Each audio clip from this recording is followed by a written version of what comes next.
ধারালো সরকার আর হেলানো বাড়ি। পশ্চিমবাংলার সরকারের ধার ক্রমশ বাড়ছে, মানুষের বিপদ, আর পশ্চিমবাংলার বাড়ি ক্রমশ হেলছে, মানুষের বিপদ।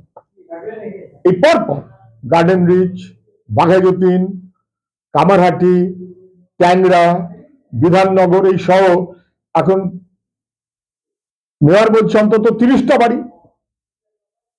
কত বেআইনি নির্মাণের যা ফল, সেই ফলটা ফলছে। আমরা কবছর ধরে বলে যাচ্ছি, বাড়ি তৈরির সময় তার প্ল্যান, তার মাটি, তার ভিত, তার স্ট্রাকচারাল কম্পোজিশন, এসব তো দেখার কথা।